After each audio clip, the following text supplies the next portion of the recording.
I think आपको भी हक होना चाहिए ये जानने का कि इन ऑब्जर्वेशंस का हम पृथ्वी पर रहने वाले लोगों के लिए क्या सिग्निफिकेंस है। And with that said friends, let's get right into the video. So शुरू करते हैं 26 अगस्त के दिन से, जब पीएम मोदी जी ने चंद्रयान 3 के लैंडिंग साइट का ऑफिशियली नाम रखा शिव शक्ति।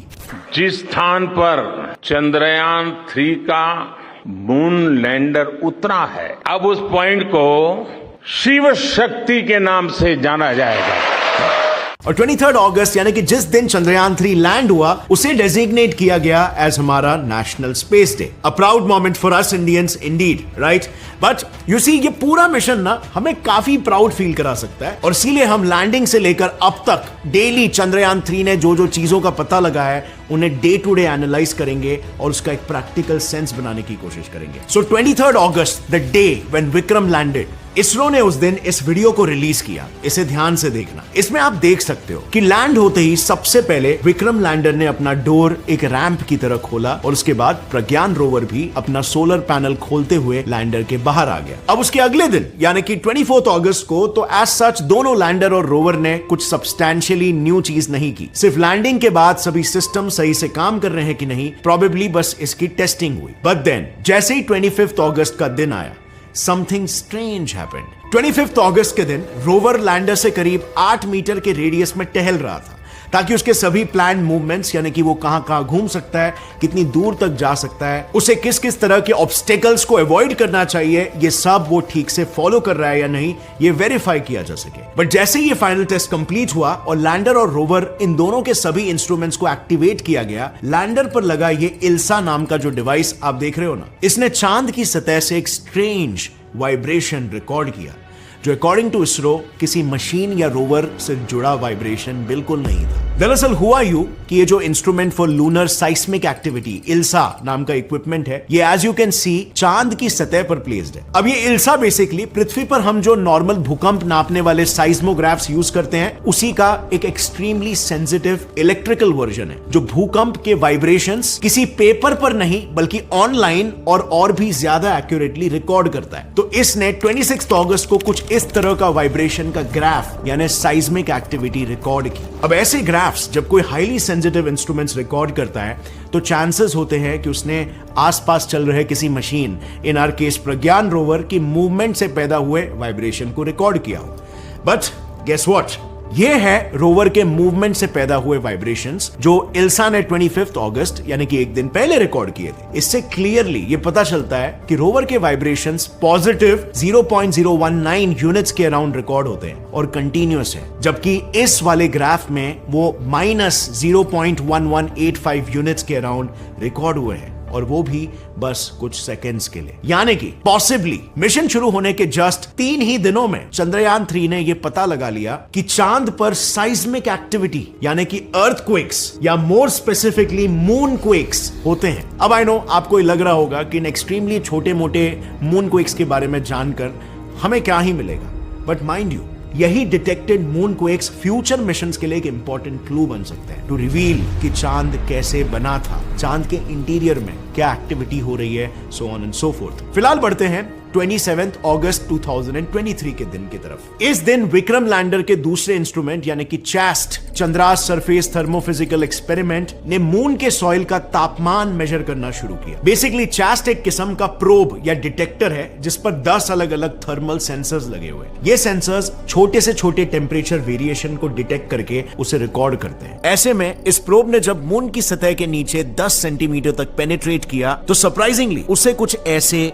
वियर्ड ऑब्जर्वेशंस मिले। Here as we can see, moon की सतह के ऊपर तो तापमान अराउंड 50 डिग्री सेल्सियस तक गर्म होता है, बट जैसे ही हम सरफेस से नीचे जाते हैं, टेम्परेचर्स ड्रास्टिकली गिरने लगते हैं। लाइक लिटरली महज 10 सेंटीमीटर की डेप्थ पर टेम्परेचर 50 डिग्री सेल्सियस से सीधा -10 डिग्री सेल्सियस तक ड्रॉप हो जाता है। अब ऐसा सिर्फ तभी मुमकिन है जब मून की टॉप सॉइल एक थर्मल इंसुलेटर की तरह काम करती है और सूरज की हीट को जमीन में पेनिट्रेट करने से रोकती हो। इसीलिए हमने क्या किया, हमने इसरो की ऑफिशियल वेबसाइट पर यह ढूंढने की कोशिश की कि प्रज्ञान रोवर को अब तक कौन से एलिमेंट्स मून की सॉइल में मिले हैं जो थर्मल इंसुलेशन प्रोवाइड करते हो। And now what we found there was just what we expected. और उसे by the way हम आगे डिस्कस भी करेंगे, लेकिन फिलहाल बस इतना समझ लो कि मून की टॉप सॉइल से रिलेटेड ये टेम्परेचर वेरिएशन के रिजल्ट्स हमें मून कॉलोनाइजेशन में भी मदद कर सकते हैं। क्योंकि देखो, मून की सरफेस का तापमान कभी कभी -232 डिग्री सेल्सियस तक पहुंच जाता है। सो इन फ्यूचर अगर हम इस मून सॉइल से ब्रिक्स वगैरह बना सके तो ये रूम्स के अंदर की हीट को बाहर लीक होने से रोक सकता है। एनीवे,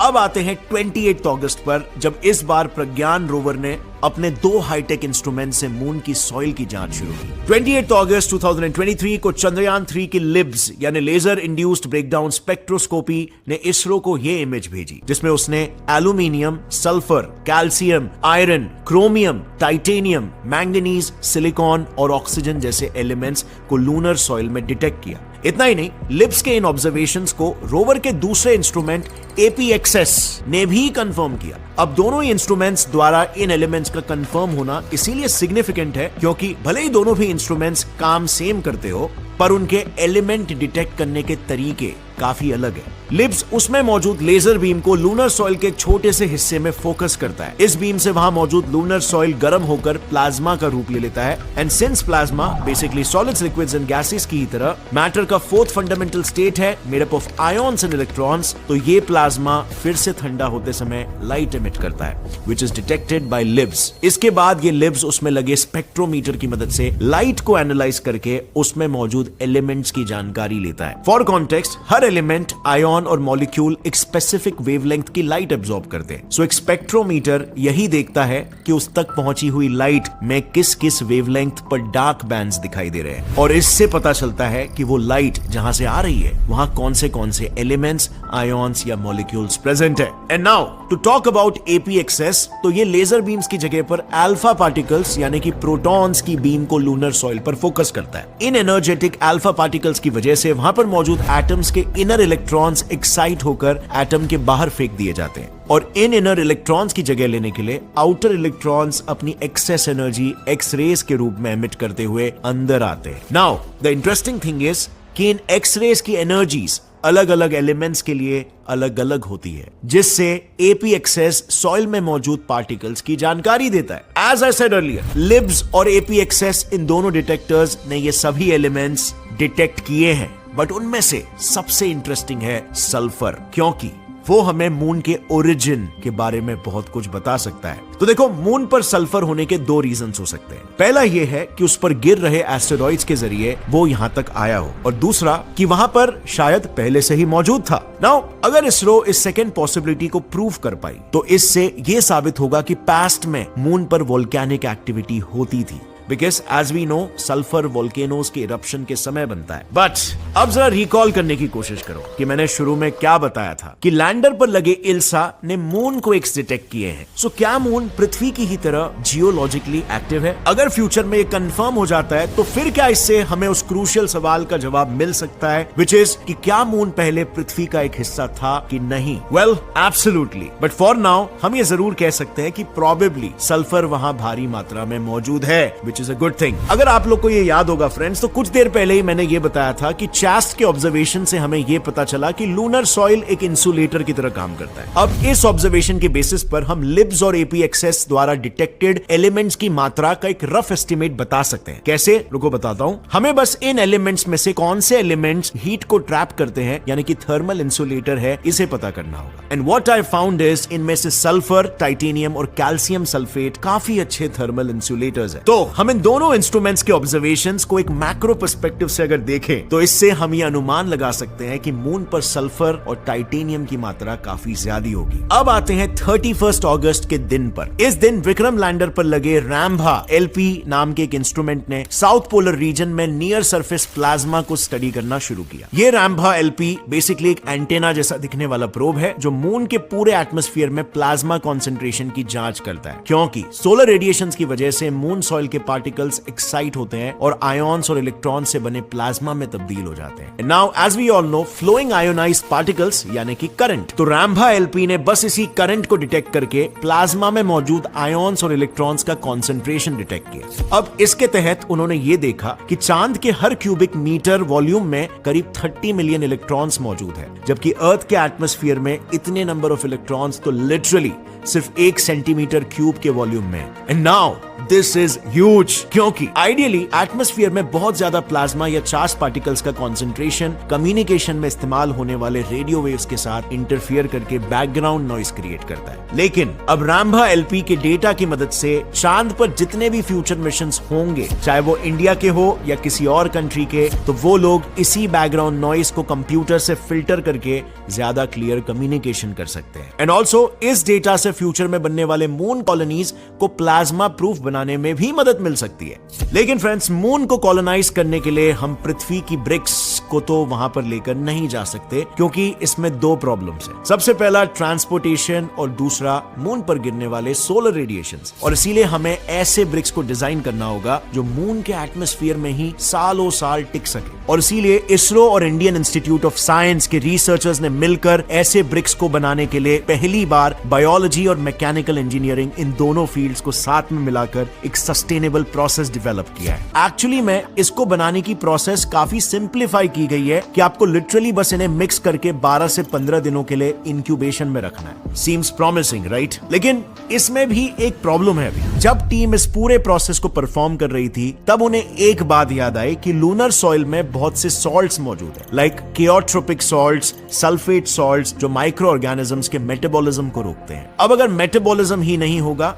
तो कैल्शियम कार्बोनेट क्रिस्टल्स ही फॉर्म नहीं होंगे। यानी कि ऑल इन ऑल अभी इस मेथड में सिर्फ एक ही लिमिटेशन है, बैक्टीरिया। अगर किसी तरह से हम इन बैक्टीरिया को सल्फेट सॉल्ट से आइसोलेटेड रख के ये प्रोसेस कर पाए तो हम ये ब्रिक्स बना सकते हैं। बिकॉज जो दूसरा लिमिटेशन हो सकता था कि मून सॉइल में कैल्शियम है भी कि नहीं, ये ऑलरेडी लिब्स और एपीएक्सएस ने रूल आउट कर दिया है। सो टू समराइज एवरीथिंग, चंद्रयान 3 ने सॉइल कंपोनेंट्स, सरफेस पर मौजूद प्लाज्मा की एनर्जी, लूनर सॉइल टेम्परेचर और मून क्वेक्स तक डिटेक्ट कर दिए हैं। और ये सब इसीलिए ताकि मून कितना हैबिटेबल है ये जाना जा सके। लेकिन अगर आपने ध्यान दिया होगा तो हमने इसमें एक इंपॉर्टेंट चीज अब तक मिस कर दी है, जिस चीज ने चंद्रयान 2 को लेकर काफी ज्यादा हाइप क्रिएट कर दिया था, पानी। तो इसे डिटेक्ट करने के लिए चंद्रयान 4 की तैयारी ऑलरेडी शुरू हो चुकी है। दरअसल इसरो का अगला मून मिशन चंद्रयान 4 या LUPEX Japanese space agency JAXA के साथ कोलैबोरेशन में होने वाला है, जो अराउंड 2026 को लॉन्च होगा। यहाँ पर इसरो एक तरह से जैक्सा के रोवर को सॉफ्ट लैंडिंग कराने में मदद करेगा, क्योंकि इस मिशन में चांद पर भेजा जाने वाला रोवर और लॉन्च व्हीकल जैक्सा का होगा और वहीं पर लैंडर इसरो द्वारा मैन्युफैक्चर किया होगा। लूपेक्स का मेन फोकस मून के पोलर रीजन्स पर वाटर ट्रेसेस ढूंढने पर होगा। इसी के साथ साउथ पोल पर ह्यूमन लैंडिंग के लिए सेफ पॉइंट्स की खोज करना और सबसे जरूरी लूनर नाइट के दौरान वहां पर सर्वाइवल कंडीशंस की जांच पड़ताल भी होगी। और ऐसा इसीलिए फ्रेंड्स, बिकॉज जैसे मैंने पहले कहा, रात के वक्त मून के पोलर रीजन्स का तापमान अनबिलीवेबली ठंडा हो जाता है। और इसीलिए इस मिशन में जो लैंडर इस्तेमाल किया जाएगा वो करंट लैंडर विक्रम के मुकाबले साइज में छोटा होगा। साथ ही इस मिशन के जरिए जो ऑब्जर्वेशंस चंद्रयान 3 में इनकम्प्लीट रहेंगे उन्हें भी पूरा किया जाएगा। बट एक सेकेंड, यहां पर 2010 में जैक्सा के हायाबुसा मिशन के चलते जापानीज साइंटिस्टों ने उनके एक स्पेसक्राफ्ट को लिटरली एस्ट्रॉइड 25143 इटोकावा पर लैंड करवाया था और उसकी मदद से वो उस एस्ट्रॉइड के सैंपल्स भी कलेक्ट करके पृथ्वी पर ला पाए थे। सो क्या जापानीज साइंटिस्ट को इसरो की सही में जरूरत है? वेल, अगर आपने जैक्सा के हायाबुसा मिशन को डिटेल में स्टडी किया होगा ना, तो यू माइट नो कि नंबर 1, वो एस्ट्रॉइड मून से भी 5 गुना ज्यादा दूर है और नंबर 2, उसकी साइज चांद से करीब 11,000 गुना कम है। यानी कि अगर टेक्निकली देखा जाए तो उस एस्ट्रॉइड पर उतरना मून पर उतरने से कंपैरेटिवली ज्यादा आसान था, बिकॉज मून की ग्रेविटी स्पेसक्राफ्ट को और तेजी से अपने तरफ खींचती है और कम डिस्टेंस की वजह से समय रहते स्पेसक्राफ्ट को रोकना बहुत ही ज्यादा मुश्किल हो जाता है। इनफैक्ट यही वजह है कि अभी अप्रैल 2023 को जापान ने जो मून मिशन कंडक्ट किया था, हकुटो आर मिशन 1, वो लैंडिंग के वक्त क्रैश हो गया। और इसीलिए इस बार लूपेक्स में लैंडर इसरो का होने वाला है, क्योंकि चंद्रयान 3 के विक्रम लैंडर ने लॉन्च से लेकर लैंडिंग तक अपने आप को प्रूफ करके दिखा दिया है। इनफैक्ट जब मैंने शुरू में कहा था कि 4 सितंबर को प्रज्ञान रोवर को इसरो ने स्लीप पर डाल दिया है, आई नो आपके दिमाग में एक ख्याल आया होगा कि विक्रम लैंडर का क्या वो पूरे लूनर नाइट के वक्त ऑन ही रहेगा? तो वेल, ऐसा नहीं है, उसे भी हाइबरनेशन में डालना होता है। लेकिन इसरो ने उसे स्लीप पर डालने से पहले उसके लिए second soft landing mission plan रखा था। बेसिकली इसरो ने 4 सितंबर को विक्रम को एक सेकेंड सॉफ्ट लैंडिंग का कमांड दिया। और फिर विक्रम ने उस पर लगे चैस्ट, इल्सा और रोवर के लिए खोल रखे रैंप को अंदर फोल्ड कर लिया एंड देन उसने अपने थ्रस्टर्स से करीब 40 सेंटीमीटर की हाइट अचीव की और 40 सेंटीमीटर दूर जाकर उसने फिर से एक सॉफ्ट लैंडिंग करते हुए अपने इंस्ट्रूमेंट्स और रैंप डिप्लॉय किए। दिस जस्ट शोज कि विक्रम पृथ्वी से लॉन्च होने से लेकर चांद पर लैंड और रिसर्च करने तक हमेशा इसरो के टोटल कंट्रोल में था।